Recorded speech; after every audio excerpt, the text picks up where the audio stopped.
दिल्ली में केजरीवाल की महिला सम्मान योजना मुश्किल में पड़ गई है। कांग्रेस नेता संदीप दीक्षित की शिकायत पर एलजी ने जांच के आदेश दिए। एलजी का आदेश आते ही दिल्ली के पूर्व मुख्यमंत्री ने तुरंत एक प्रेस कॉन्फ्रेंस बुलाई और सारा ठीकरा बीजेपी पर फोड़ दिया। केजरीवाल ने कहा कि एलजी ने फर्जी जांच के आदेश दिए हैं।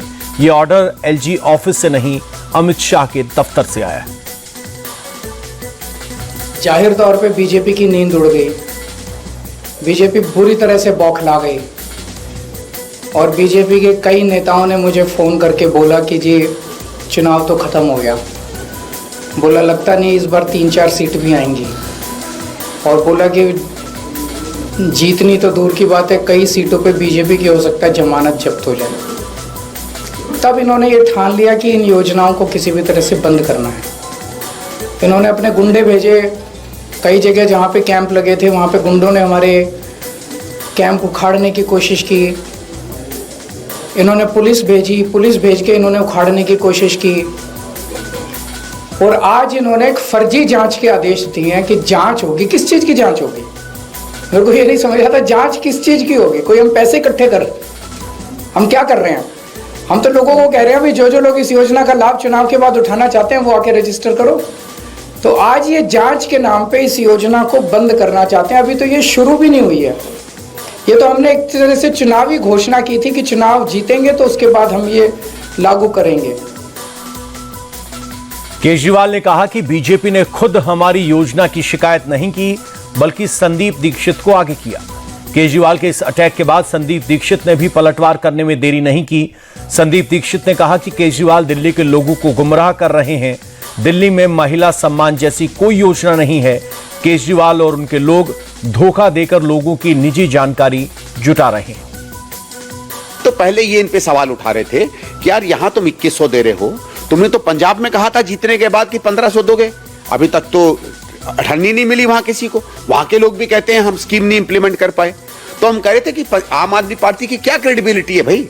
पंजाब की औरतों को जिसने झूठ बोला वो दिल्ली की औरतों को भी झूठ बोलेगा। और इस तरीके से हम एक राजनीतिक रूप से इन पे सवाल खड़े कर रहे थे।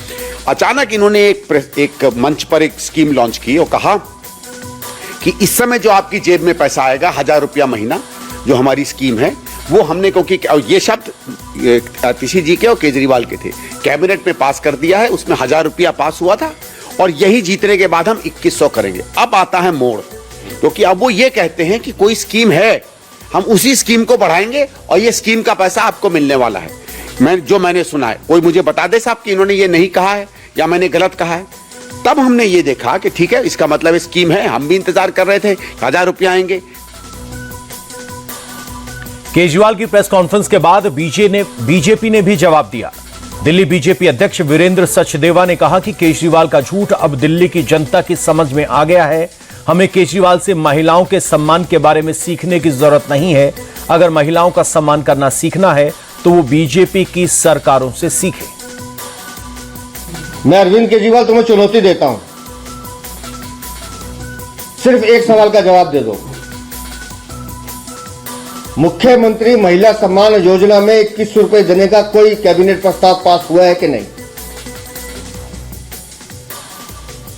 सिर्फ एक बात का जवाब दे दो। पंजाब में सरकार बनाने से पहले महिलाओं के सम्मान के लिए 1000 रुपए की राशि जो देने की घोषणा की थी वो दी है कि नहीं? ये झूठ की, ये मक्कारी की हांडी बार बार नहीं चढ़ती अरविंद केजरीवाल। पंजाब की लाखों बहनों को तुमने धोखा दिया है सिर्फ वोट पाने के लिए, अपनी सरकार बनाने के लिए, और वही तुम दिल्ली में करना चाहते हो। डाटा इकट्ठा करेंगे, मुख्यमंत्री के नाम पर महिला सम्मान योजना, मुख्यमंत्री को भी नहीं पता कि कैबिनेट नोट आया कि नहीं आया। फिर कह रहे हम चुनावी वादा करना, करो ना जी, बोलो 2100 रुपए देंगे, हमें कोई दिक्कत नहीं, लेकिन महिला सम्मान कैसे करना ये भारतीय जनता पार्टी के राज्यों से सीखो। पूर्व प्रधानमंत्री मनमोहन सिंह पंचतत्व में विलीन हो गए, लेकिन अंतिम संस्कार से पहले उनके समाधि स्थल को लेकर विवाद शुरू हो गया है।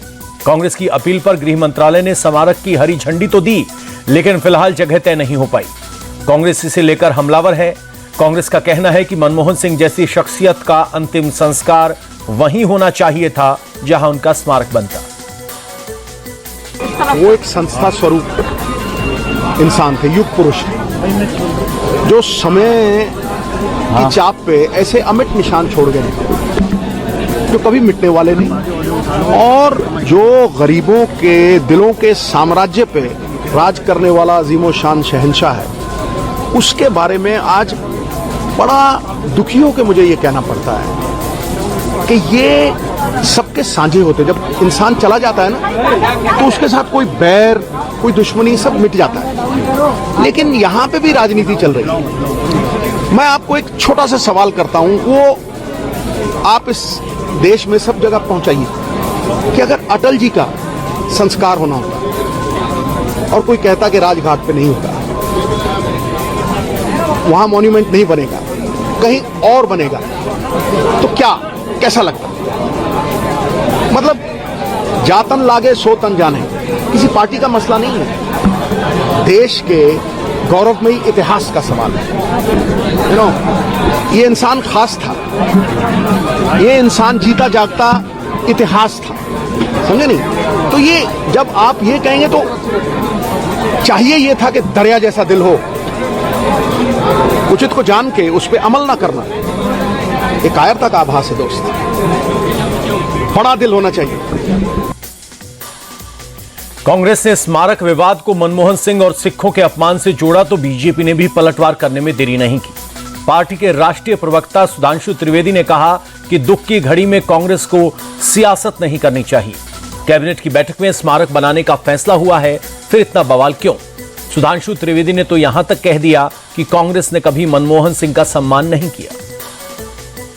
उनके जैसे व्यक्तित्व जिन्होंने देश के आर्थिक विकास की एक बड़ी नींव रखी, उनको यथोचित सम्मान देने के लिए भारतीय जनता पार्टी और श्री नरेंद्र मोदी जी के नेतृत्व की एनडीए सरकार भी पूर्णतः प्रतिबद्ध है। और इसी के दृष्टिगत कल कैबिनेट ने अपनी बैठक में यह तय किया कि मनमोहन सिंह जी की स्मृति में एक स्मारक और समाधि स्थल बनाया जाएगा, और इसमें जो भी प्रक्रियागत समय होगा कांग्रेस पार्टी को यह कन्वे किया गया। कैबिनेट के तुरंत बाद गृह मंत्री आदरणीय अमित शाह जी ने कांग्रेस के अध्यक्ष आदरणीय मल्लिकार्जुन खड़गे जी को यह कन्वे किया कि सरकार स्मारक बनाने के लिए निर्णय ले चुकी है, और अब जमीन का अधिग्रहण, ट्रस्ट का बनना और जमीन का ट्रांसफर जैसी प्रक्रियाएं पूर्ण होने के बाद जो समय लगेगा उसके द्वारा यथोचित और यथाशीघ्र यह कार्य किया जाएगा।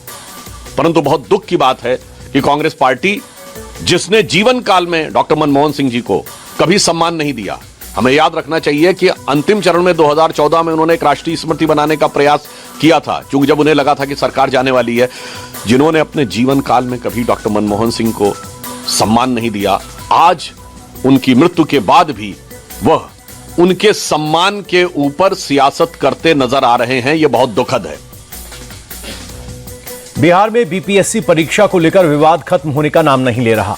सरकार ने परीक्षा रद्द करने से साफ इनकार कर दिया, लेकिन छात्र भी अपनी जिद पर अड़े हुए हैं।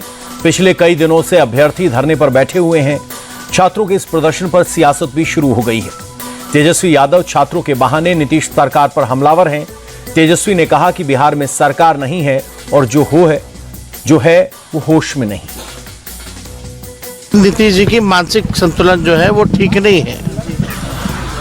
अब स्थिति ऐसी आ रही है कि अब चर्चा करना पड़ेगा कि यहाँ सरकार है भी कि नहीं। अगर है तो माननीय मुख्यमंत्री जी को लीड करना चाहिए, तो वो निर्णय लेने लायक अब नहीं रह गए। कोई भी विषयों पर निर्णय जो लेना हो वो नहीं ले पा रहे, तो आखिर सरकार कौन चला रहा है? तो सरकार जो है चंद रिटायर्ड अधिकारी और एक नेता हैं, जो 2 दिल्ली में 2 पटना में हैं, वही लोग अपने फायदे के लिए निर्णय ले रहे हैं। उन लोगों का कुछ नहीं है, बीजेपी से तालमेल है, उन लोगों को अपना देखना। बिहार को इन लोगों ने छोड़ दिया, बिहार की जनता को छोड़ दिया। यहाँ लोग जो है आप देखिएगा, नौजवान हो, पीड़ित हो, किसी से संवाद नहीं।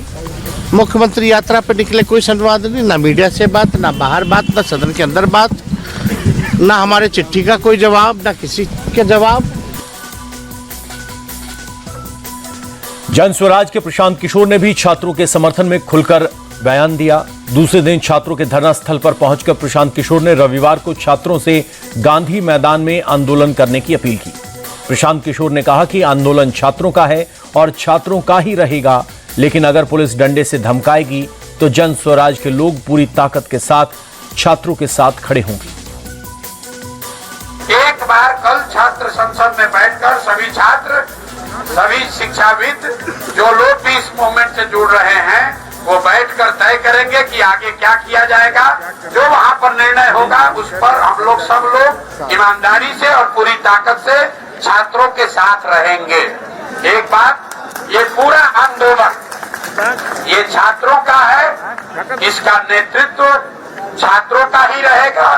हमारे जैसे लोग, हमारी भूमिका बस इतनी है कि छात्रों के साथ हम अपनी पूरी ताकत से के साथ खड़े रहें। अगर पुलिस प्रशासन या कोर्ट के माध्यम से या डंडे के बल पर छात्रों को डराने का, धमकाने का कोई प्रयास करेगा तो हम लोग जन स्वराज की ओर से और बिहार के नागरिक युवा होने के नाते अपनी पूरी ताकत के साथ उन छात्रों के साथ हम लोग खड़े रहें।